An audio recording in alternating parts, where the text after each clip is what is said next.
कैसे हैं दोस्तों? प्लीज़ एक बार आप दोबारा साउंड चेक करें। और शायद कुछ वॉइस की प्रॉब्लम बटन की वजह से हो गई होगी। Are you getting my voice again? हम लोग शुरू कर सकते हैं यहाँ पे सभी दोस्त। क्या आपको मेरी आवाज़ आ रही है?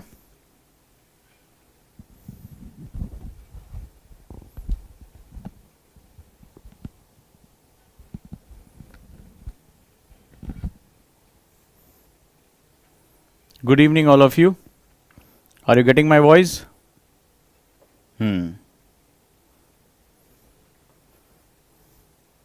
यस, बहुत ही इंपॉर्टेंट आज हम लोग सेगमेंट पे डील करने जा रहे हैं। बहुत ही महत्वपूर्ण सेगमेंट है आज का। दोस्तों, ये प्रश्न आपने मुझसे बार बार पूछा था कि सर हम किताब को कैसे पढ़ें। किताबें हम सभी के पास है और आज मैं कोशिश करूंगा उस चीज़ को जस्टिफाई करने की कि किताब को पढ़ने का एक वैज्ञानिक तरीका, एक सही तरीका आपको बता सकूं, जैसे किताबें आपकी दोस्त बन सकें, आप उसे रिवाइज कर सकें, कब उसमें नोट्स बनाने हैं, कब उसको रिवाइज करना है, कब उसको रीडिंग करना है। तो इन सब का एक साइंटिफिक मेथड भी होता है। पूरी दुनिया में बहुत से ऐसे जो लीडिंग मेमोरी एक्सपर्ट हैं जो बताते हैं कि किताब को पढ़ने का सही तरीका क्या है। मैं वही टेक्निक आप सभी के बीच में लेकर आया हूं। दोस्तों, याद होगा कि इससे पहले की क्लास में मैंने आपसे बताया था कि कौन कौन सी किताबें यूपीएससी के लिए बहुत ज़रूरी हैं। उसमें मैंने लेवल वाइज आपको किताबें बताई। उस वीडियो को आप लोगों ने बहुत पसंद किया। जिन लोगों ने वो वीडियो नहीं देखा कि किस चरण के हिसाब से हमें कब कब किताबों की आवश्यकता होती, वो वीडियो ज़रूर देखें। उसके आगे मैंने आपसे कहा था कि किताबें तो हमारे कमरे में हैं, उस किताब को पढ़ने का सही तरीका क्या होना चाहिए और कैसे किताबों को हम अपना दोस्त बना सकते हैं। तो मैं आज आपका गाइड ओजांग, डायरेक्टर ओजांग का इस एकेडमी, हाजिर हूं आपके सामने एक सेमिनार लेने, जहां पर इसका नाम है बुक्स पढ़ने का मैजिकल मेथड, एक साइंटिफिक मेथड जिसको आप अपने जीवन में प्रयोग करके अपनी किताबों को अपना दोस्त बना सकते हैं। चलिए दोस्तों, और हम लोग यहां पर शुरू करते हैं। मुझे आपसे क्या चाहिए? हमेशा की तरह मुझे एक पेन और पेपर और आपका एक कंसंट्रेशन अगले कुछ देर, जहां पर मैं इस पूरी रिसर्च, आप अंदाज़ा लगाइए कि सेमिनार के लिए मैंने कितनी पढ़ाई की होगी, कितना जो है वो मेथड्स को स्क्रूटनाइज किया होगा।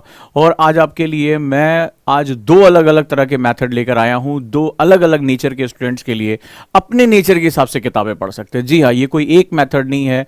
मैंने ये समझा है कि हर स्टूडेंट के पढ़ने का तरीका अलग होता है, उसके हिसाब से मैंने मेथड्स को डेवलप किया है, मेहनत की है आपके इस प्रश्न का जवाब देने के लिए।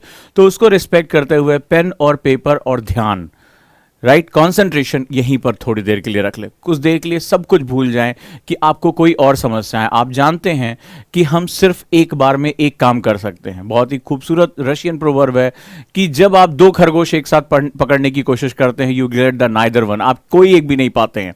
सो you have to focus on the one thing at a one time. आप एक समय में सिर्फ एक काम कर सकते हैं। और आज हमारा जो टॉपिक है वो है बुक को कैसे पढ़ें। कितने लोग हैं इस क्लास में जो ये चाहते हैं कि किताबें उनकी दोस्त बन जाएं, जो किताबें वो खरीद के लेकर आते हैं उनको वो पढ़ सके, उनके अच्छे नोट्स बना सके, उनको याद कर सके, किताबें उनकी दोस्त बन जाएं। और कितने लोग इस क्लास में हैं जो ये जानते हैं कि अगर किताबें उनकी दोस्त बन गई, अगर किताबों की इस तिलस्म को उन्होंने क्रैक करना सीख लिया, तो उनको उनकी सपनों की मंजिल को पाने से कोई रोक नहीं सकता। कितने लोग इस बात से एग्री करते हैं? मुझे कमेंट बॉक्स में जरूर बताएं कि मुझे इस तरह से अपनी किताबें जिस दिन मेरी काबू में आ गई, जिस दिन किताबों के तिलस्म को मैंने तोड़ दिया, उस दिन सर मुझे लबासना पहुंचने से कोई माई का लाल रोक नहीं सकता। आप अगर मुझे बताएंगे तो वाकई में मुझे अच्छा लगेगा। और क्या वाकई में ये जो टॉपिक है वो आज आपकी चाहत का टॉपिक है? क्या वाकई में बहुत दिन से आप ये जानना चाहते थे कि किताब को पढ़ने का मेरा सही तरीका क्या होना चाहिए, नोट्स किस स्टेज पर बनाए जाने चाहिए और उनको रिवाइज करने का साइंटिफिक मेथड क्या होना चाहिए? क्यों? क्योंकि इस सेमिनार में आपकी इन्वॉल्वमेंट बहुत जरूरी रहेगी। आज की सेमिनार में आपका वहां होना बहुत जरूरी रहेगा। ये सिर्फ सुन के निकल जाने का जो है वो आज नहीं है, आज वर्कशॉप है। आज आपको मेरे साथ काम करना पड़ेगा, आपको मेरे साथ एक्टिव रहना पड़ेगा जब तक मैं ये सेमिनार ले रहा हूं। तो इसीलिए जब आप कहेंगे यस सर, ये हमारी सबसे बड़ी रिक्वायरमेंट थी कि किताब होते हुए भी हम उस पर जीत नहीं हासिल कर पा रहे थे।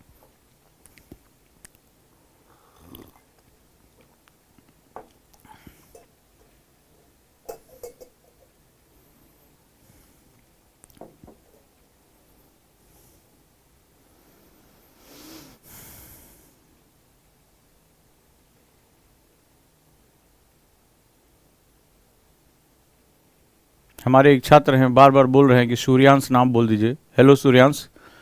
सभी बच्चे मेरे लिए उतने ही महत्वपूर्ण हैं, आपकी हर समस्या मेरे लिए उतनी ही महत्वपूर्ण है। चलिए दोस्तों, आज का सफ़र हम शुरू करते हैं। हमारे ढेर सारे एनर्जेटिक स्टूडेंट सामने आ चुके हैं और निश्चित रूप से सबका यही कहना है कि हाँ, हमें हमारी किताबों पे काबू पाना हमारा सबसे बड़ा लक्ष्य है। तो आज के सेमिनार में आपकी बहुत सी समस्याओं का समाधान आपको मिल जाएगा, बशर्ते आप अपना पूरा कंसंट्रेशन, पूरा ध्यान आज की इस वर्कशॉप में रखेंगे। इसको सेमिनार नहीं कहेंगे, वर्कशॉप कहेंगे। कहानी शुरू होती है इस बहुत ही खूबसूरत सेमिनार का जो बेस है वो ये है कि मुझे इस सेमिनार की ज़रूरत क्यों पड़ी, मुझे इस वर्कशॉप की ज़रूरत क्यों पड़ी, आखिर ये प्रश्न आपके दिमाग में आया क्यों। तो बड़ा ही एक छोटा सा फंडामेंटल है। अगर हम बात करें किताबें, मैं इस वर्कशॉप का एक बेसिक पर्पस बताता हूँ। हमें किताबें आज की डेट में, अगर हम कोई भी एग्ज़ाम की तैयारी कर रहे हैं और यूपीएससी एग्ज़ाम की तैयारी कर रहे हैं, तो किताबों का स्टैक हमारे पास होता है दोस्तों। हमारे पास भरपूर किताबें होती हैं, इसमें कोई कमी नहीं होती हमारे पास। अगर आप ध्यान से देखेंगे तो हमारे हर कमरे में आप जाएंगे तो वही लक्ष्मीकांत, वही जो है डीडी बासु से लेकर हर बुक जो है वो हमारे पास स्टैक होती है।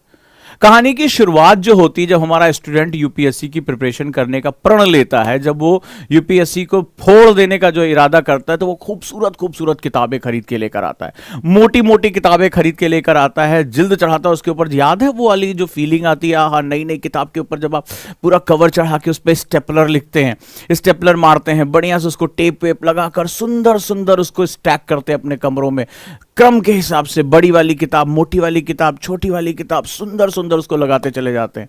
और जब उस किताब के ऊपर, उस वाली फीलिंग याद करिए, जो उसके ऊपर लिखते हैं XYZ कुमार, मनोज कुमार, आगे ब्रैकेट में लिखते हैं IAS, IPS, उसी समय आप पहले दिन लिखना शुरू कर देते हैं। वो जो उस समय जब नई नई किताबें, नई नई प्रिपरेशन शुरू होती है, तो किताबों को तो हम ऐसे ट्रीट करते हैं जैसे DDLJ में ये आपकी किताबें और आप हैं। ये शुरुआती दौर में बच्चों के साथ यही होता है, मतलब फॉलन इन लव, बिल्कुल एक दूसरे की तरफ जो है वो खिंचे हुए चले आते हैं। नई नई किताबें होती हैं, आहा, आज हमने डीडी बसु खरीदी, आज हमने बिपिन चंद्रा खरीदी है, आज लक्ष्मीकांत का जो है नया वाला एडिशन खरीद के लेकर आए, एकदम नया, एकदम फ्रेश जो है लेकर आए हैं।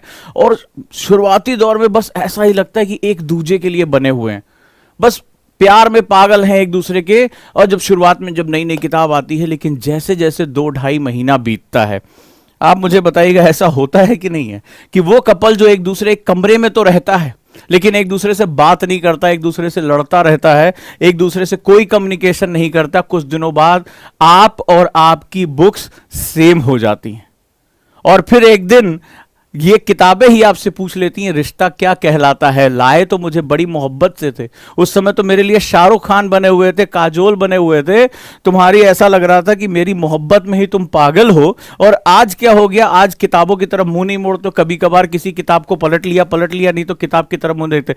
मुझे बताओ कि ऐसे ही कहानी होती है कुछ समय बाद किताबों के साथ, ऐसा ही होता है। ठीक है, शुरुआत की जो मोहब्बत होती है, शुरुआत का जो क्रश होता है, जो प्यार होता है, जो एक दूसरे के लिए दीवानापन होता है, वो किताबों को अपने पास हमेशा लेके रखना, अपने सिरहाने लेके सोचना। कुछ दिनों बाद वो किताबें कहाँ चली जाती हैं पता ही नहीं चलता, वो अलमारी में कहाँ पड़ी है, अलमारी में कौन सी किताब बड़ी वाली थी, कौन सी छोटी वाली थी। ठीक है, वो एक दूसरे के साथ कम्युनिकेशन, एक दिन किताब खुद पूछती है रिश्ता क्या कहलाता है, कभी हमें भी पढ़ लिया करो प्रभु, लाए किस लिए थे हमें।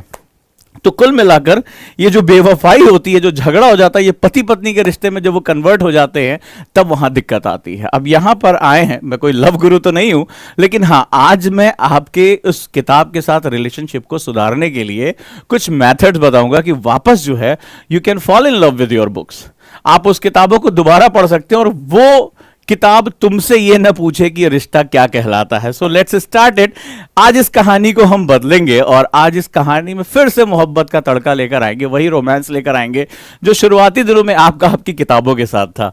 तो चलिए किताबों को पढ़ने का एक सही तरीका अपनाते हैं और इस रिलेशनशिप को हम खत्म करते हैं। वापस जो है वही जो रोमांस है शाहरुख खान का, उसी को वापस लेकर हम लोग आ जाते हैं। Let's start it. किताब को पढ़ने के लिए how to read book, 2 method पूरी दुनिया में जो लीडिंग माइंड एक्सपर्ट हैं वो बताते हैं। राइट, पूरी दुनिया में जो लीडिंग माइंड एक्सपर्ट है, मेरे साथ इसको ध्यान से समझिएगा। कि पूरी दुनिया में जो लीडिंग माइंड एक्सपर्ट है वो किताब को पढ़ने के दो सबसे प्रमुख तरीके बताते हैं। मैं एक तरीका आज नहीं बता रहा हूं, मैं दो तरीका बता रहा हूं, क्योंकि हर स्टूडेंट का पढ़ने का तरीका अलग होता है। अपनी किताब के साथ, अपनी किताब के साथ जो रोमांस है वो बिल्कुल अलग होता है। So now this is the time you can redevelop, reinvent your romance with your book, क्योंकि ये किताबें ही तुम्हें तुम्हारे ड्रीम डेस्टिनेशन तक लेकर जाएंगी। लबासना लेकर जाएंगी, सरदार पटेल एकेडमी लेकर जाएंगी, जहां तुम पहुंचना चाहते हो वहीं लेकर जाएंगी। लेकिन अगर ये सीढ़ी कहीं से जाती है तो आपकी बुक से होकर जाती है। यह मत कहिएगा कि बुक्स आप तक अवेलेबल नहीं है। आज एनसीईआरटी पुरानी हो नई हो, आज तो इतना डिजिटल है, इतना कुछ डिजिटल है, सब कुछ डिजिटल फॉर्मेट में सारी किताबें आप तक है।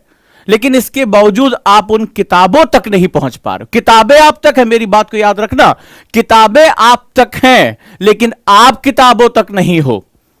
वो सारी किताबें तुम्हारे कमरे में आकर रखी हुई हैं, क्या विपिन चंद्रा, क्या लक्ष्मीकांत और क्या डीडी बसु, क्या कोई और किताब, सारी किताबें तुम तक हैं, लेकिन तुम अपनी किताबों तक नहीं हो।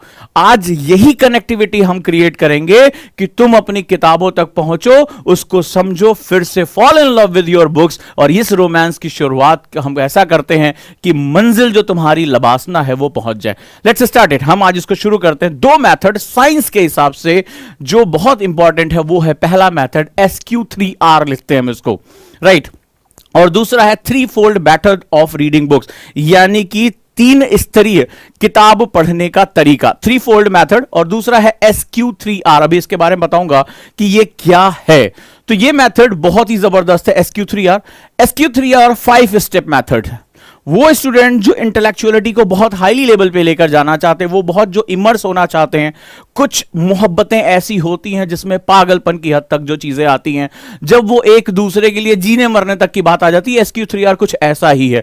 ये 5 स्टेप मेथड है जो आपको नॉलेज के बहुत ही डीपर एरिया में लेकर जाता है।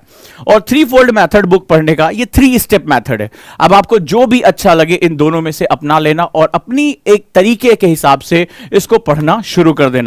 Are we ready? हम शुरू करें। सबसे पहले हम SQ3R मेथड पर आते हैं और समझते हैं कि एक किताब मेरी अपनी कैसे हो सकती है, मैं उसको हासिल कैसे कर सकता हूं। SQ3R का मतलब क्या होता है? SQ3R का मतलब होता है S for survey, Q for question, 3R read, recite and recall. ठीक है, ये बहुत इंपॉर्टेंट होता है। ये 3 मतलब होते हैं।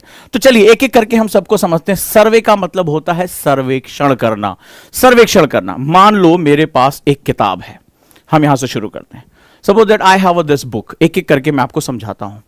तो सर्वे यानी सर्वेक्षण में जब हम आते हैं, ओवरव्यू करना इसको हम लोग बोलते हैं, राइट। जब हम इसको सर्वेक्षण करना कहते हैं, हम ज्यादातर गलती क्या करते हैं, खासतौर पे जब आईएएस की किताबें होती हैं, क्योंकि मैंने आपको पहले भी बताया था जब बुक्स के बारे में बता रहा था कि आईएएस के लिए स्पेशली कोई किताब नहीं छपती है। ये सारी किताबें यूनिवर्सिटीज में चलती हैं, ये सारी किताबें जनरली रिसर्च की भी बुक्स हैं, चाहे वो विपिन चंद्रा हो, चाहे कोई और किताब हो। अब हमें क्या करना पड़ता है, आईएएस के लिए हमें अपनी इंफॉर्मेशन निकालनी पड़ती है।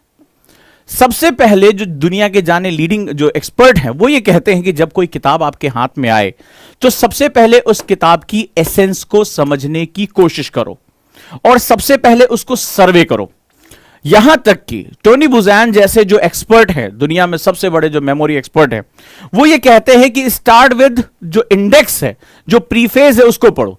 प्रीफेज में ही जो राइटर होता है, जो प्रस्तावना लिखी जाती है, बड़ी बात को बड़े ध्यान से सुनना। मैं जैसे मुझे आज भी आदत है कि मैं सबसे पहले किताब के पहले पन्ने से, मतलब यहां से शुरू करता हूं, प्रस्तावना जरूर पढ़ता हूं। जो किताब का प्रीफेस है, जो प्रस्तावना है, उसको पढ़ो। इसमें जो राइटर होता है वो अपनी किताब के पूरे उद्देश्य को उड़ेल देता है। ज्यादातर बच्चे क्या करते हैं, वो सीधे चैप्टर पे जाना शुरू करते हैं। कुछ तो और भी स्मार्ट होते हैं, वो सीधे जो है वो लग रहा है तीसरा मेरे लिए इंपॉर्टेंट है, 7वां इंपॉर्टेंट है, 8वां इंपॉर्टेंट है। यूपीएससी में जो किताबें होती हैं उनको सबसे पहले ओवरव्यू करना पड़ता है, राइट।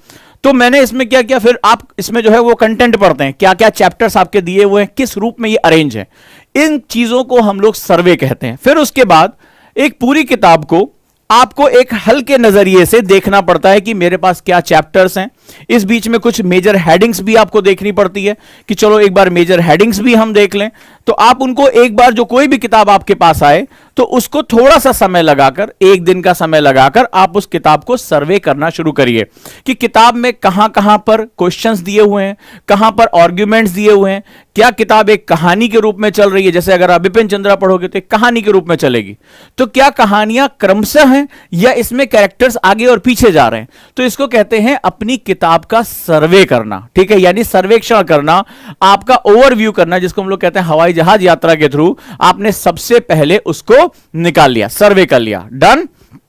इसको आदत डालिए, इसमें आप प्रीफेस, इंडेक्स, मेजर हेडिंग्स, ये सब कुछ देखेंगे, किताब में कहां कहां टेस्ट दिए हुए हैं, कहां होमवर्क दिया, कितने बॉक्सेस, कई किताबों में आपने देखा होगा एनसीईआरटी में बॉक्सेस दे देता है, तो आप इनको एक बार ओवरव्यू कर लोगे। इससे क्या होगा, आपको जो पाठ दिए हुए हैं, जो आपके लेसन्स दिए हुए हैं, उनका विकास करने का क्रम आपको समझ में आ जाएगा, किताब का उद्देश्य आपको समझ में आ जाएगा, मेजर हेडिंग समझ में आ जाएगी।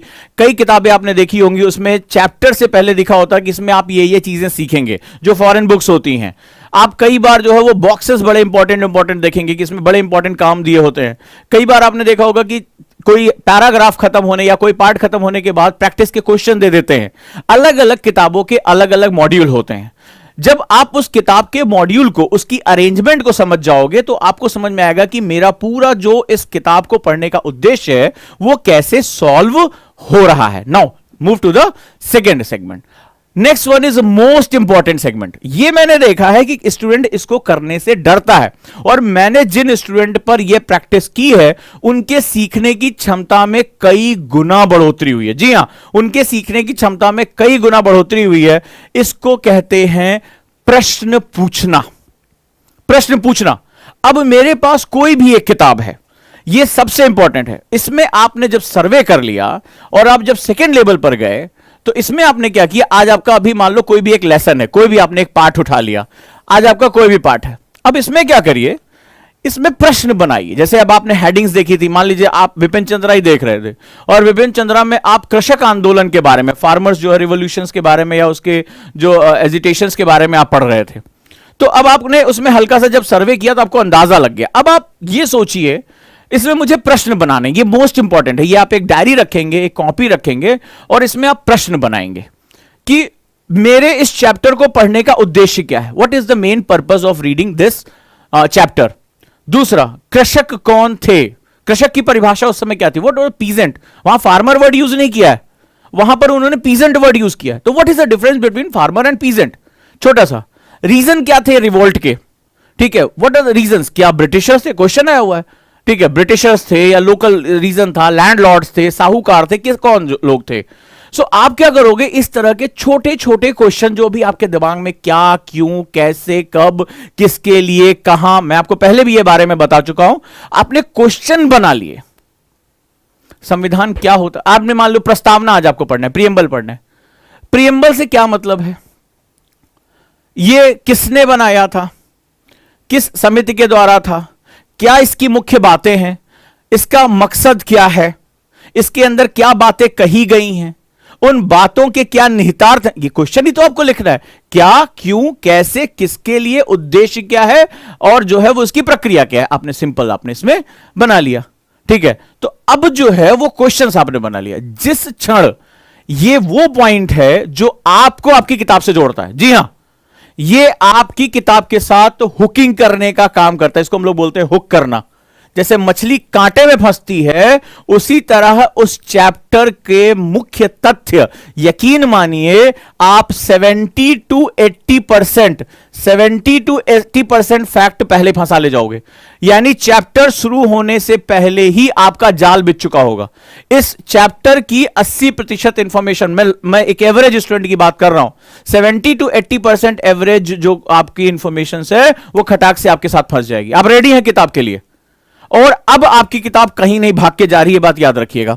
नाउ क्वेश्चन वाला पार्ट बड़ा जरूरी है। आप चाहे तो मुझे सैंपल भी भेज सकते हैं, सर ये मैंने इस चैप्टर के लिए बनाया। बेसिक शुरुआत में कुछ वियर्ड से बन सकते हैं, हल्के फुल्के अबूझे बन सकते हैं, कोई बात नहीं है, डरना नहीं है। समय जैसे जैसे बीतेगा आपके क्वेश्चंस की वैल्यू अपने आप बढ़ जाएगी, डरना नहीं है। ये बिल्कुल ऐसे है कि जैसे आज मैं शुरुआत कर रहा हूं, मैं बेसिक क्वेश्चन, ये मैं क्या पढ़ रहा हूं, इसका उद्देश्य क्या है, ये तो आप क्वेश्चन पूछ सकते हो। पर्पस क्या है, ये क्या चीज है, आपने हेडिंग देखी और क्वेश्चन मार दिया। ठीक है, ये मैंने प्रैक्टिकल करके देखा और बच्चे की पढ़ाई में बहुत ज्यादा इसमें जो है वो परिवर्तन आ चुका था। और अगर आप बिलीव करते हैं तो इस मेथड को आप लेकर जाएंगे। थर्ड मेथड है रीड करना, यानी अब आपने जो क्वेश्चंस बनाए हैं पहला, दूसरा जो इंफॉर्मेशन बुक में दी है अब आप उसको रीड आउट करेंगे, उसको पढ़ेंगे, थॉरोली पढ़ना शुरू कर देंगे। और इस दौरान आप कुछ सिंबल्स का यूज करेंगे, जैसे स्टार, जैसे फ्लैग, अपने हिसाब से। इंपॉर्टेंट है, वेरी इंपॉर्टेंट है, 2 स्टार दे दिया, तो इस तरह के आप सिंबल्स का यूज करना शुरू करेंगे पढ़ते समय। हाइलाइटर का यूज करेंगे, पेंसिल का, पेन का यूज नहीं करेंगे। याद रखिएगा, मैंने बहुत लोगों को देखा है मल्टी कलर, हर लाइन के नीचे दे दनादन दे दनादन। This is the worst method of reading. जब हर चीज इंपॉर्टेंट है तो नोट्स किसके बनाओगे, आगे आगे मुझे जो है इस पे नोट्स बनाना है, तो मैं कैसे बनाऊंगा। तो मैंने इसको रीड किया, मैंने सिंबल्स बनाए। ठीक है, पहला तो मैंने क्वेश्चन बनाए थे उनके मुझे जवाब चाहिए, दूसरा इसके सिंबल्स मैंने बनाए। तो इंपॉर्टेंट, वेरी इंपॉर्टेंट, खतरे का निशान की मतलब यहां पर मुझे ध्यान देना है, यह बहुत ज्यादा महत्वपूर्ण लग रहा है मुझे, आगे मुझे इसके जो है काम आएगा। आपने सिंबल्स बनाए और यहीं पर आप इसको अपनी कॉपी में नोट डाउन करोगे। इस मेथड में यहां पर आप नोट्स बनाओगे, यानी रीड करते जाओगे और आप उसके नोट्स बनाओगे। नोट्स अगर आप फ्लो चार्ट में बनाओ, ये मैं आपको पहले भी वीडियो बता चुका हूं कि नोट्स कैसे बनाते हैं, जरूरत पड़ेगी दोबारा आपको बताऊंगा नोट्स बनाने के क्या क्या मेथड होते हैं। नोट्स बनाने का जो पहला मेथड होगा, either go through the flow chart.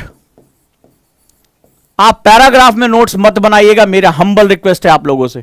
सबसे गलत काम करते हैं मोस्टली स्टूडेंट, मैंने देखा, आप भी इस बात की एग्री करते होंगे, 90% के लगभग बच्चे पैराग्राफ में नोट्स बनाते हैं, विच is a worst method of notes making. बिल्कुल क्लियर कह रहा हूं, worst method of notes making, ये आपके दिमाग के हिसाब से बिल्कुल ही गलत है। क्लियर है? आपको क्या करना है, flow chart number 1, number 2 spider diagram, अगर आप नोट्स में जाना चाहते हैं, spider diagram. Number 3 supreme method, thought mapping, जिसको मैं बहुत ज्यादा एडमायर करता हूं, thought mapping. And number 4 synopsis. Synopsis, ये 4 मेथड होते हैं नोट्स बनाने के, लेकिन पैराग्राफ वाइज नोट्स नहीं बनाएंगे। याद रखिए, कहीं कुछ बहुत जरूरी डिफिनीशन है वो आप लिख सकते हैं, बट अगर आप वो पैराग्राफ टू पैराग्राफ लिख रहे हैं, मैंने देखा है, बना भी लिया बच्चे ने, तो ऐसे ऐसे स्टूडेंट मुझे मिले जिन्होंने उसको पढ़ा ही नहीं क्या लिखा है। मैं गया हुआ था एक जगह पर क्लास लेने के लिए, एक बच्चा आया बड़ा प्रभावित होते हुए कि सर ये मेरे नोट्स देखिए बड़े खूबसूरत हैं। अब वाकई में उसने बड़े खूबसूरत नोट्स बनाए थे ज्योग्राफी के, और उसने कहा कि सर इस चैप्टर को पूरा करने में, इस नोट्स को बनाने में मुझे 3 दिन लगे। वो एक चैप्टर का नोट्स उसने 3 दिन में बनाया।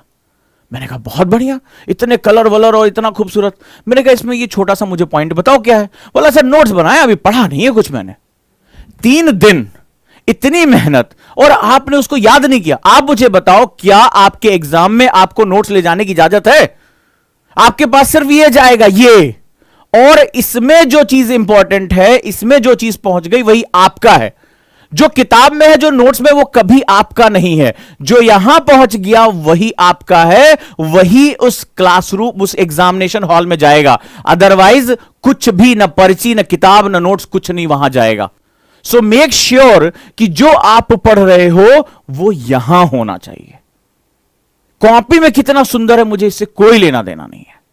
क्लियर? याद रखिएगा। तो flow chart, spider diagram, thought map और साइनॉप्सिस, ये अलग टॉपिक है। अगर आपको नहीं आता फिर मैं सिखाऊंगा उसको। ओजांकियंस तो इसके मास्टर हैं। कल अभी एक ओजांकियन ने अपने कमरे की फोटो भेजी है, मैं आज स्टेटस पे लगाऊंगा, आप देखिएगा क्या खूबसूरत है। जैसा मुझे कमरा चाहिए था। मैंने हमेशा कहा था मेरी क्लास में बच्चा अपनी कॉपी में नोट्स नहीं रखता है। मेरे यहां दीवारों पे नोट्स होते हैं। हम लोग थॉट मैपिंग के काम करते हैं, हम एडवांस वर्जन पे आते हैं। थॉट मैपिंग और साइनॉप्सिस, ये हमारा आदत है।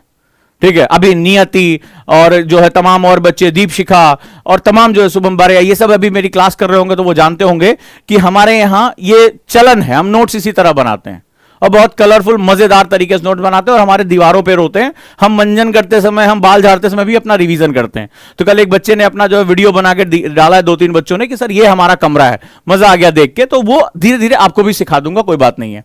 Then go to the recite. अब रिसाइट में क्या होता है, ध्यान से समझिएगा। जो आपने या तो यहां नोट्स बनाए, कई लोग नोट्स नहीं बनाते, तो वो जो सिंबल्स यूज कर रहे हैं, सिंबल्स को आप किताब के पहले डिफाइन करेंगे। इसका मतलब आपके लिए क्या है, डबल स्टार का मतलब क्या है, हैशटैग का मतलब क्या है, फ्लैग का मतलब क्या है।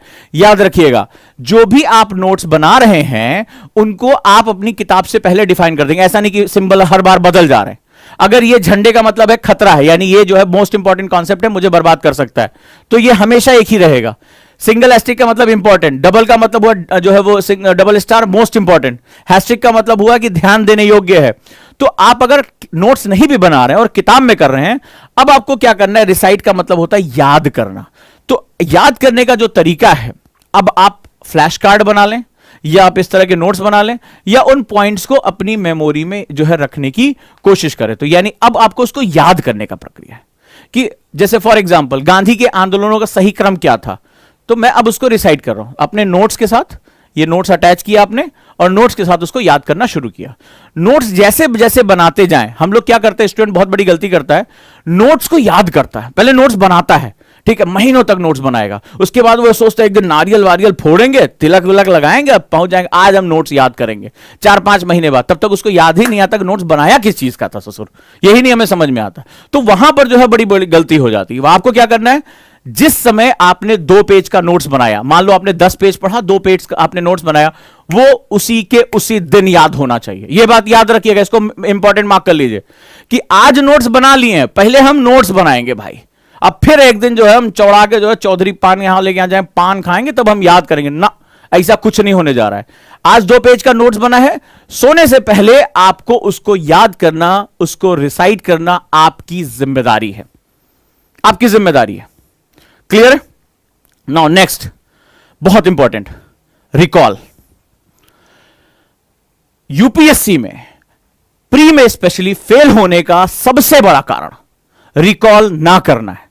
मुझे बच्चों ने मैसेज किया, सर रिवीजन में बिल्कुल मजा नहीं आता। रिकॉल का मतलब होता है रिवीजन करना। सर पहले पूरा पढ़ लें फिर रिवीजन करें क्या?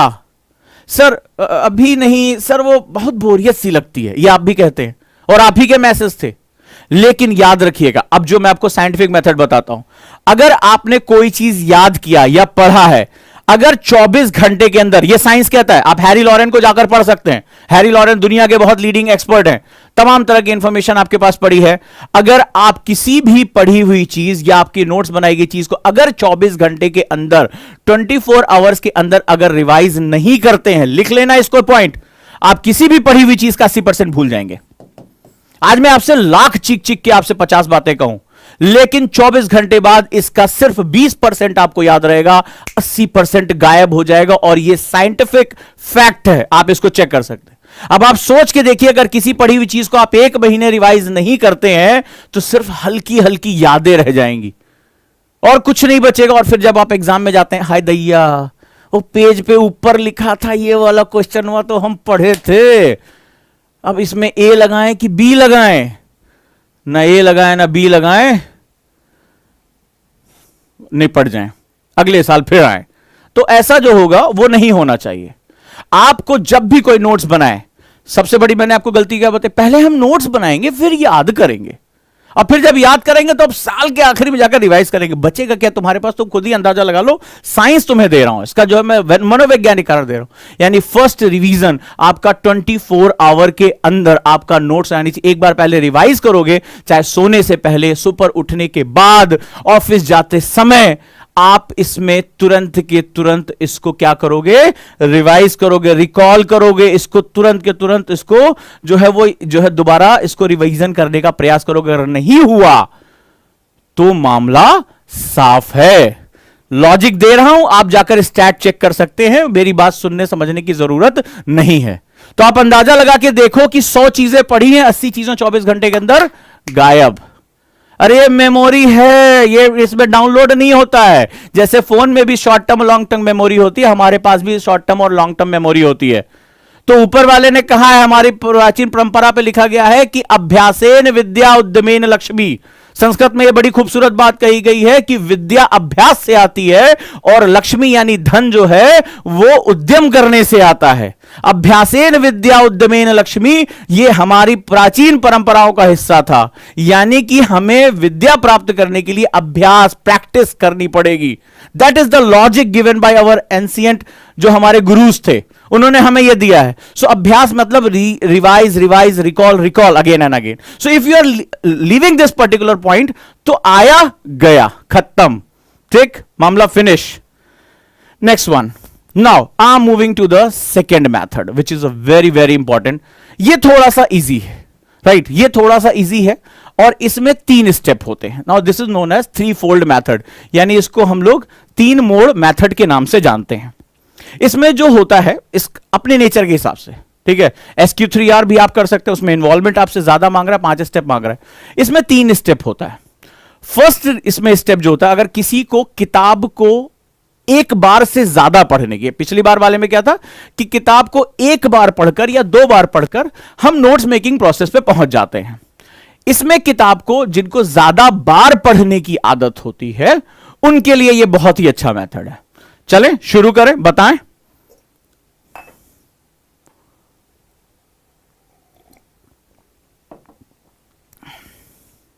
अब ये चौहान संजना ने लिखा है एनसीईआरटी के नोट्स बनाए कि ना बनाए। मुझे बताओ एनसीईआरटी बुक है कि नहीं है।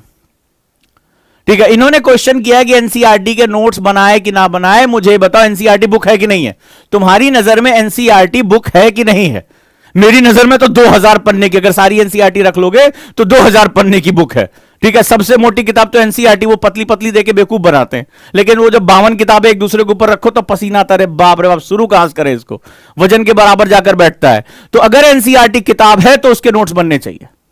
मेरे सवाल का जो भी चीज आपको लगती है वो पठनीय है, वो पढ़ने योग्य है, वो रीडेबल है, उसके नोट्स बनने चाहिए। क्यों? अखबार भी, न्यूज़पेपर भी। अरे कुछ दिन बाद उस पर कोई जो है कूड़ा रख के फेंक देगा, दाल खा लेगा, कवर चढ़ा लेगा, अलमारी पे बिछा देगा। कहां ढूंढोगे कि प्रधानमंत्री ने द्विपक्षीय समझौते में कौन सी बात की थी? अरे मेमोरी हिली पड़ी है, 24 घंटे में 80% गायब हो जाएगा, 20% लेकर घूमोगे। अभी तो ये मैंने नहीं बताया कि एक हफ्ते बाद मेमोरी का कितना बचता है, सिर्फ 5%। अरे 5% इंफॉर्मेशन लेकर कहां यूपीएससी क्रैक करोगे दादा? निकल जाएगा, निकल जाएगा, खत्म हो जाएगा मामला। फिर वही ढूंढोगे, अरे कौन अलमारी बिछाए थे, कौन वाली अलमारी बिछाए थे, जरा ढूंढो। अरे मम्मी वाला अखबार क्या किया जो तुमने उसमें बड़ा इंपॉर्टेंट एक एडिटोरियल आया था, वो गया। जो आपकी डायरी में, जो आपकी कॉपी में आ गया वो आपका है, अदरवाइज वो पता नहीं किसके बाप का है, ये कोई नहीं जानता। चले 3-fold मेथड के बारे में बात करते हैं, बहुत इंपॉर्टेंट है, बड़ी मजेदार चीज है ये। मुझे थोड़ा सा ये बड़ा, पहला मेथड तो इसमें इन्वॉल्वमेंट है।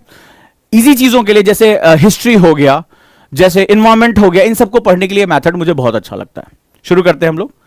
Now let's start it. First reading, पहली रीडिंग, इसको हम लोग बोलते हैं, इसमें क्या होता है, किताब को 3 रीडिंग करनी पड़ती है। This is the method. 3 reading करनी पड़ती है किताब की। पहली रीडिंग जो होती है उसको हम लोग नॉवेल लाइक रीडिंग कहते हैं। मुझे बड़ी पसंद है ये किताब है। अब इस किताब को पहले पन्ने से लेकर आखिरी पन्ने तक बिना किसी पेंसिल को, बिना किसी नोट्स बनाए, बिना हाईलाइट किए मैंने इसको पढ़ लिया। इसके पीछे जो साइंस है वो मैं आपको बता देता हूं। इसके पीछे भी एक जो है मनोविज्ञान है। याद होगा आप में से कई स्टूडेंट ने नॉवेल्स पढ़ी होंगी, चाचा चौधरी, पिंकी, बिल्लू, ध्रुव, नागराज, डोगा, ये सब की आपने कॉमिक्स पढ़ी कि नहीं पढ़ी है? या वेद प्रकाश शर्मा, वर्दी वाला गुंडा, ठीक है, रीमा भारती, ये सब नॉवेल भी पढ़ी होंगी। या हो सकता है मिल्स एंड बून्स पढ़ी होगी आप लोगों ने, राइट और रॉन्ग? आप मुझे बताइए, जब कॉमिक्स पढ़ते थे, जब नॉवेल पढ़ते थे, जब कोई अपने इंटरेस्ट की चीज पढ़ते हैं, क्या हम उसमें नोट्स बनाते हैं कि चाचा चौधरी ने साबू से कहा, या उसमें लिखा था कि साबू को जब गुस्सा आता है तो कहीं ज्वालामुखी फटता है, लाओ इसके नोट्स बना लें? कभी ऐसा हुआ? दिन भर में हम लोग जब छोटे थे, कॉमिक्स हम लोग के लिए उस समय ये सोशल मीडिया नहीं था, हम दिन भर में पूरा सेट पढ़ जाते थे। क्या नागराज, क्या डोगा, क्या ध्रुव, क्या भोकाल, जितनी भी कॉमिक्स थी सब निपटा लिया करते थे। पता नहीं आप लोगों ने कॉमिक्स पढ़ी कि नहीं पढ़ी, आई डोंट नो, लेकिन हमारे लिए तो वही सबसे बड़ा एंटरटेनमेंट होती थी, राइट? लेकिन कभी भी हमने नोट्स नहीं बनाया कि अब वेद प्रकाश शर्मा में, वर्दी वाला गुंडा में जो है वो गुंडे ने ये कहा, पुलिस वाले ने ये कहा, कभी नहीं नोट्स बनाया, बिकॉज हम उसको इंजॉयमेंट के लिए पढ़ते थे। सो नॉवेल लाइट रीडिंग में जो सबसे बड़ा मनोविज्ञान है, क्यों आप जो इसमें पढ़ेंगे वो मनोरंजन यानी इंजॉयमेंट के लिए पढ़ेंगे।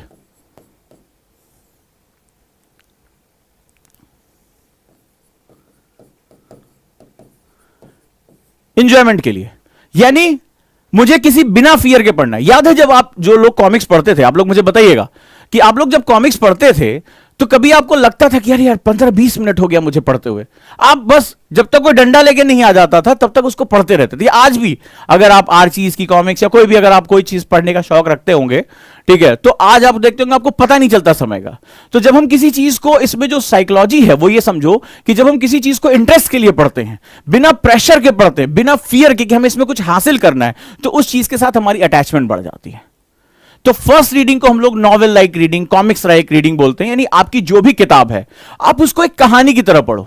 एक पेंसिल रखो, सिर्फ अपने साथ एक पेंसिल रखनी है।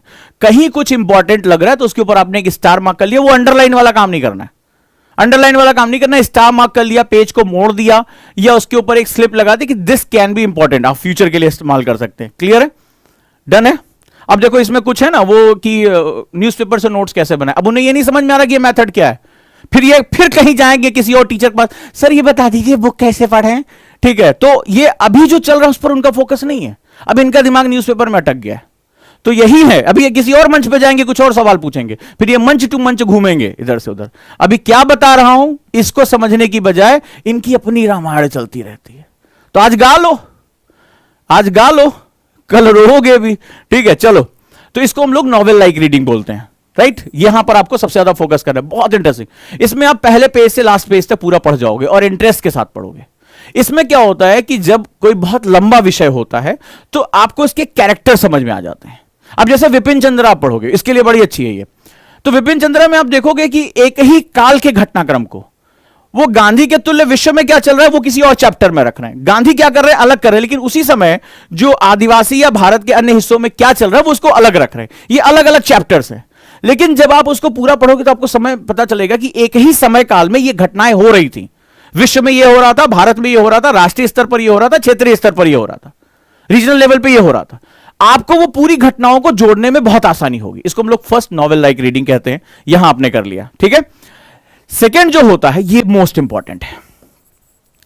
अब इसको हम लोग सेकेंड रीडिंग बोलते हैं। अब किताब खत्म नहीं हुई, अब क्या हुआ कि फर्स्ट रीडिंग खत्म होने के बाद रख दिया है, चलो हिस्ट्री खत्म हो गया, पॉलिटी उठाते, ना ना ना, अभी वो किताब का सिर्फ आपने नॉवेल लाइक रीडिंग की है। सावधानियां है, सेकेंड रीडिंग को हम लोग बिट बाय बिट रीडिंग कहते हैं, यानी आप इसमें चैप्टर टू चैप्टर पढ़ेंगे, पहला चैप्टर, और यहीं पर आप नोट्स बनाएंगे, इसी में ही आपके नोट्स प्रिपेयर होंगे। एक एक चैप्टर पढ़ेंगे, ध्यान से पढ़ेंगे, हाईलाइट करेंगे। अब आपने एक बार उसको पढ़ रखा तो आपको अंदाजा हो चुका होगा कि जो हमने पहले सर्वे किया था उसमें आपको अंदाजा हो गया होगा कि इसमें इंपॉर्टेंट पॉइंट्स क्या क्या हैं मेरे, और अब आपको नोट्स बनाने में सहूलियत हो जाएगी। आप एक एक चैप्टर करके नोट्स बनाने के साथ साथ उसको रीड करना है, इसको जो है याद करना शुरू कर देंगे। जो मैंने इससे पहले मेथड बताया था वो याद करने का तरीका आप बोल के याद कर सकते हैं, फ्लैश कार्ड के थ्रू याद कर सकते हैं, किसी को सुना के याद कर सकते हैं, जो भी आपका तरीका, या आप उसको राइट डाउन करके याद कर सकते हैं, वो आपका अपना तरीका, और उसके बारे में फिर कभी बात करूंगा। एंड इसमें फिर थर्ड रीडिंग करनी होती है, बड़ी सावधानी रखनी होती है। अभी काम खत्म नहीं हुआ कि चलो नोट्स बन गया, भैया खत्म हो गया काम, नहीं, इसको रैप अप रीडिंग कहते हैं। जैसे गठरी समेट लेना ना, लाओ भाई अपना, लाओ ये सामान, लाओ लाओ लाओ लाओ लाओ, सब लोग लाओ। जैसे तमाशे वाला जब तमाशा दिखाता है उसके बाद बाबूजी बाबूजी चलिए चलिए चलिए दीजिए, सैंपल दीजिए, और वो फिर अपनी गठरी वठरी बांधकर फिर कहीं चल देता है। इसको रैप अप रीडिंग कहते हैं। और इसमें क्या होगा, अगर बुक्स को बहुत तेजी से फिर से पढ़ना पड़ेगा, बहुत फास्टर वे में पढ़ना पड़ेगा, क्विकली क्विकली क्विकली, और जो इंपॉर्टेंट पॉइंट्स नोट्स बनाते समय आपके छूट गए थे उनको एड ऑन करना होगा, और यहां पर इसको रिवाइज करना होगा। इसको बोलते हैं रिवाइज करना, जो हमने पहले किया था, यानी हमें उसको रिकॉल करना है। हमने जो पढ़ा 24 घंटे के अंदर या 48 घंटे के अंदर हमें उसको वापस रिकॉल कर लेना है, उसको याद कर लेना है। तो ये 3 स्टेप का प्रोग्राम है। यानी फर्स्ट स्टेप में नॉवेल लाइक रीडिंग हम करेंगे, उपन्यास की तरह उसको पढ़ेंगे, बिना किसी प्रेशर के, आनंद के लिए पढ़ेंगे। जब भी उस पर लिखो कि मैं इस किताब को फर्स्ट रीडिंग में आनंद, इंजॉयमेंट के लिए, जानकारी के लिए पढ़ रहा हूं, मेरा और इससे ज्यादा कोई उद्देश्य नहीं है। और मैंने देखा ये बहुत फायदा करता है। जैसे किताब के ऊपर से बोझ हट जाता है कि मुझे याद करना है, हाय दही आज मुझे 20 चैप्टर पढ़ने हैं, वैसे किताब अच्छी लगने लगती है कि मुझे समझना है क्लाइमेटोलॉजी में क्या हो रहा है, ओशिनोग्राफी में क्या हो रहा है, क्या हुआ था भारत के स्वतंत्रता आंदोलन में। तो उस जब आप इस उद्देश्य के साथ ऑर्डर करते हैं अपने दिमाग को, तो उसके साथ वो इंजॉयमेंट के साथ पढ़े, फिर वो समय नहीं पता चलता। कई कई किताबें मैंने जो है वो 22-22, 23-23 घंटे में पूरी खत्म, एक सिंगल रीडिंग में एक ही दिन में उसको खत्म किया। तो that is a very important segment, right. अब सेकंड, नोट्स यहां बनेंगे, यहां याद करेंगे और यहां रिवाइज करेंगे, रैप अप करेंगे। क्लियर है? So these are the methods जहां पर किताब आप दो नेचर के हिसाब से, फिर से बोल रहा हूं, अपने नेचर के हिसाब से either you go to the SQ3R, deeper involvement है, ज्यादा गहरा इन्वॉल्वमेंट है, 5 स्टेप का इन्वॉल्वमेंट है, सर्वे करेंगे, क्वेश्चंस बनाएंगे, एक पेज बनाइए उस पर क्वेश्चंस लिखिए, देखिए आपकी पढ़ने का तरीका कितना जो है बदल जाएगा। रीड करेंगे, नोट्स बनाएंगे, रिसाइट याद करेंगे, देन रिकॉल करेंगे, और 24 घंटे के अंदर फर्स्ट रिकॉल आपका हो जाना चाहिए। इस पे आप लिख लीजिए, नहीं तो आप अपने साथ भयानक डिजास्टर क्रिएट कर लेंगे। दूसरा मेथड है 3-fold method. First reading novel like reading, second reading bit by bit and notes taking. Notes मैंने आपको बताया था कभी भी पैराग्राफ वाइज नहीं बनेगा, मैं कभी भी क्लास आप ले लूंगा, जैसे ये आज मैं आपके डिमांड पे क्लास ले रहा हूं वैसे आगे भी ले लूंगा। और थर्ड रीडिंग इसको रैप अप रीडिंग कहते हैं, यानी वहां पर तेजी से इसको वापस याद करते हुए, रिकॉल करते हुए, रिवाइज करते हुए इसको क्लोज कर देंगे। ये जो दो मेथड हैं अपने अपने, चाहे तो आप ये दोनों मेथड ऑप्ट कर सकते हैं। हिस्ट्री के लिए इस मेथड के साथ जा सकते हैं, और जो कॉम्प्लेक्स सब्जेक्ट हैं जैसे पॉलिटी हो गया, जैसे साइंस के सब्जेक्ट हो गए, जैसे ज्योग्राफी हो गई, उसके लिए आप SQ3R मेथड पे जा सकते हैं। आप दोनों मेथड अपने हिसाब से इस्तेमाल कर सकते हैं। क्योंकि हिस्ट्री में कहानियां हैं, हिस्ट्री में एक फ्लो चलता है, हम उसके साथ कर सकते हैं, हम इन्वायरमेंट में ये काम कर सकते हैं।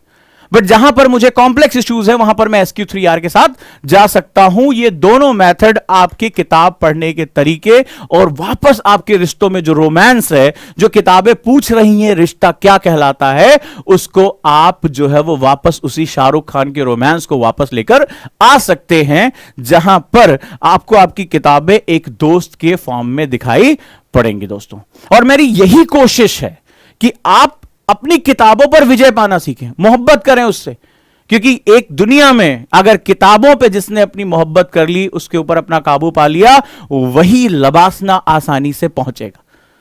वो चाहे अकेले उसका सफर क्यों ना हो, किताबें ही उसकी सबसे अच्छी दोस्त है। लेकिन किताबों से आपकी नफरत, किताबों से आपकी दूरी बहुत ही ज्यादा खतरनाक है। तो मैंने क्या कहा कि आप तक किताबें पहुंच रही हैं, आप किताबों तक नहीं पहुंच रहे हो, यह सबसे महत्वपूर्ण सेगमेंट है। और दोस्तों इसी के साथ दो चीजें बताऊंगा। आप लोगों को मैंने एक मिशन दिया है। आप जानते हैं कि मैं इंस्टाग्राम पर लाइव क्लास ले रहा हूं मेडिटेशन और स्ट्रेस मैनेजमेंट की। मेडिटेशन और स्ट्रेस मैनेजमेंट की क्लासेस बहुत इंपॉर्टेंट चल रही है इंस्टाग्राम पे। ओजांग सर की आईडी, आप उस पे जाकर उसको लाइक कर सकते हैं, उसका हिस्सा बन सकते हैं। और कॉन्सेप्टर बैच कल शाम को 5:30 बजे, EWS बैच जहां पर इकोनॉमिकली वीकर सेक्शन के बच्चे इसका पार्ट बन सकते हैं। मात्र 5,000 रुपए प्रति माह में 14 महीने केवल फीस देनी, 24 महीने का कोर्स है। और कल मैं ज्योग्राफी, एस्ट्रो, जियोफिजिक्स के साथ शुरू कर रहा हूं। जो काउंसलर्स हैं उन पे आप कॉल करके इसके बारे में जानकारी ले सकते हैं। कल शाम को 5:30 बजे मैं क्लास शुरू कर रहा हूं ज्योग्राफी के साथ, और खगोल विज्ञान के साथ मेरी भूगोल की कक्षाएं शुरू हो रही हैं। साथ ही साथ कई बच्चों ने कहा कि सर इंग्लिश में बहुत ज्यादा प्रॉब्लम आ रही, बहुत ज्यादा दिक्कत आ रही है। तो रवि बजाज सर भी जो है वो कल से शुरू कर रहे हैं अपनी वोकैबुलरी का कोर्स। बहुत ही सस्ता कोर्स, 500 रुपए से शुरू होकर 1100 रुपए तक का जाने वाला कोर्स। इंग्लिश की खासतौर पर जो हिंदी माध्यम के स्टूडेंट है उनके लिए समस्याएं खत्म हो जाएंगी। और साथ ही साथ जो ग्रामर का कॉन्सेप्ट है, बेसिक ग्रामर, जिसे हम बहुत से सेंटेंस नहीं बना पाते, हिंदू नहीं पढ़ पाते, किसी इंग्लिश जो है न्यूज़पेपर को नहीं पढ़ पा रहे हैं, कोई इंग्लिश की किताब नहीं पढ़ पा रहे और तरस रहे हैं, सबसे कह रहे हैं कि भाई हिंदी माध्यम का रिजल्ट नहीं आता, तो क्यों ना थोड़ा सा इन्वेस्ट, थोड़ा सा समय लगाकर हम अपनी इंग्लिश के सरदर्द को खत्म कर दे। मैं पढ़ूंगा इंग्लिश में, पेपर हिंदी में दूंगा, मेरी नॉलेज का एक्सपेंशन होना चाहिए। तो सर भी जो है इसके लिए अपना बैच लेकर आ रहे हैं। इसके बारे में भी आप जानकारी प्राप्त कर सकते हैं। कल ही से उनका बैच, 20 मई से उनका बेसिक ग्रामर का बैच है। और वोकैबुलरी का आप जानते हैं वो कितने फिल्मी तरीके से, कितने जो है कार्टून्स के तरीके से वो वोकैबुलरी पढ़ाते हैं। स्टूडेंट को लगता ही नहीं कि मैंने कोई बहुत सीरियस चीज याद की है, और उसकी वोकैबुलरी जो है वो पूरी हो जाती है। सो कल मैं कॉन्सेप्टर के साथ आपको जोड़ूंगा और इसके साथ मैं आपके चलूंगा। आज आपको सेमिनार कैसा लगा जरूर बताएं, और अपने प्रश्नों को भेजें। जरूरी है कि आप अपने प्रश्न भेजें, क्योंकि जो मेजॉरिटी के प्रश्न होते हैं उन्हीं पर मैं वीडियो बनाता हूं। लेकिन हर वीडियो से पहले मैं अपना रिसर्च पूरा करता हूं, मैं मेहनत करता हूं। मैं ये जानना चाहता हूं कि अगर मैं कुछ देर आपसे बात कर रहा हूं तो उसके पीछे साइंटिफिक लॉजिक होना चाहिए, वो चीजें जो आप आसानी से कर सकें। अब रही बात इस क्वेश्चंस को करने की, कोई भी अगर आपके महत्वपूर्ण सेगमेंट है तो मैं आपसे यही रिक्वेस्ट करूंगा कि ओपन मंच पे आप ढेर सारे चैट कहते हैं। आपको मेडिटेशन की मेरी क्लास की बहुत आवश्यकता है। आप अपने दिमाग और अपने शरीर को स्थिर करना सीखिए। हम एक बार में सिर्फ अगर एक काम करने जाएंगे तो हम लक्ष्य को प्राप्त कर पाएंगे। आधी छोड़ सारी को धावे, आधी मिले ना सारी पावे। हर दिन में एक टॉपिक, आप अंदाजा लगाइए। मैं उन बच्चों से कहूंगा जो लगातार कमेंट कर रहे थे, तो अगर मैं आपसे कहूं कि आज मैं बुक के बारे में बात करूंगा, नोट्स ऐसे बनेगा, याद उसको ऐसे कर लो, हिस्ट्री ऐसे पढ़नी है, ज्योग्राफी में ऐसे आपको ये बुक जो है कंप्लीट करनी। अब आप सोचेंगे मैंने बोला क्या आपसे, मैं बोलना क्या चाह रहा हूं, तो मैंने 5 बच्चों के क्वेश्चन का जवाब दे दिया? नहीं, आपको भी ध्यान से जब आप कोई बात कर रहे हो तो ध्यान से इन चीजों को आपको करना चाहिए। बाकी जुड़े रहिए मेरे व्हाट्सएप के साथ 8285894079। फिर से कह रहा हूं 8285894079 व्हाट्सएप के साथ जुड़े रहिए, ग्रुप्स में जुड़े रहिए। सिलेबस एनालिसिस की लगातार बच्चों ने वीडियो देखी, उस तरह के लिंक और शेयर किए जाएंगे। हर तरह से हम आपको मदद करें। आपके फोन में एनी टाइम लर्निंग ऐप होनी चाहिए। और कल से इस महाप्रयोजन में हम लोग जुड़ जाते हैं कॉन्सेप्टर में। आफ्टर 12th बैच चाहिए, 12वीं के बाद जो बच्चे या 2 साल जो मुझे दे सकते हैं, उन सभी का बहुत बहुत स्वागत है इस बैच में। आज की क्लास कैसी लगी आप मुझे फीडबैक देंगे और अपने प्रश्नों को सारगर्भित तरीके से, सही तरीके से मुझ तक भेजेंगे तो मुझे रिसर्च करने में आसानी होगी। मैं आपकी अन्य किसी समस्या का समाधान लेकर जल्दी ही हाजिर हो जाऊंगा। मैं आपको जीतते हुए देखना चाहता हूं। क्या आप खुद को जीतते हुए महसूस करते हैं? मैं आपको जीतते हुए देखना चाहता हूं। क्या आप स्वयं को जीतते हुए महसूस करते हैं? अगर हां, तो इस मिशन में आप आगे बढ़ जाइए। और रिक्वेस्ट है यहां पर सभी बच्चों से कि जो मैं मेडिटेशन की क्लासेस ले रहा हूं, वो अकेले में बहुत बड़ा काम नहीं कर सकता। मुझे उसके लिए एक टीम चाहिए। तो उन वीडियोस को आप कम से कम 100 बच्चे या 50 बच्चे जो डिप्रेशन का शिकार है, वो लोग जो कोविड से झेल रहे हैं, वो जिनके घरों में मौतें हुई हैं, जिनके घरों में भयानक दुर्घटनाएं हुई हैं, उन तक भेजिए। आज हम अवसाद, डिप्रेशन के साथ लड़ रहे हैं और हम भारतीय ही भारतीय की मदद कर पाएंगे। आज हमें सबसे बड़ी जरूरत है अपनी मानसिक मजबूती की। इस तरह की तबाहियां हमारे इस जीवन में बहुत बार आई हैं, हमें मिलकर लड़ना पड़ेगा। इंसानियत की ताकत सबसे बड़ी ताकत होती है, कोई करो ना उसको हरा नहीं सकता। एक शुरुआत मैंने की है मेडिटेशन की, आप उस मुहिम का हिस्सा बनिए, निःशुल्क है सभी के लिए। और अगर आप उन्हें 10 लोगों तक, 20 लोगों तक या 50 लोगों तक वो वीडियोस पहुंचा सकते हैं, उनको बता सकते हैं कि जिंदगी में नकारात्मकता को सिर्फ पॉजिटिविटी यानी सकारात्मकता से हराया जा सकता है, तो मेरे उद्देश्य पूरे हो जाएंगे। तो दोस्तों, आज की क्लास कैसी लगी मुझे जरूर बताइएगा। किस टॉपिक पे मुझे बात करते हुए, रिसर्च करते हुए देखना चाहते हैं, मैं जल्दी ही आपके सामने हाजिर होऊंगा। और जिम्मेदारी आपकी है, ओजांकियंस हैं आप, मशाल को थामिए और चल पड़िए। अब चल पड़िए, देखा जाएगा जो होगा। जीतना हमारा डेस्टिनी है, हम जीतेंगे। व्हाट्सएप नंबर मैं आपको बता दे रहा हूं,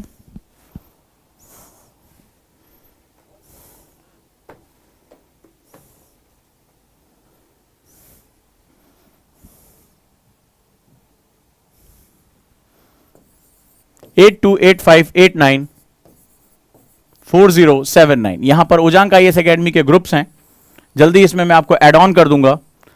और इसमें तमाम तरह की वीडियोस, मैंने छोटे छोटे करंट अफेयर्स बनाए हुए हैं, पीडीएफ जेडी करंट अफेयर्स की वीडियो लिंक्स, मेडिटेशन की क्लास की लिंक, वो सब यहां पर दिया जाता है।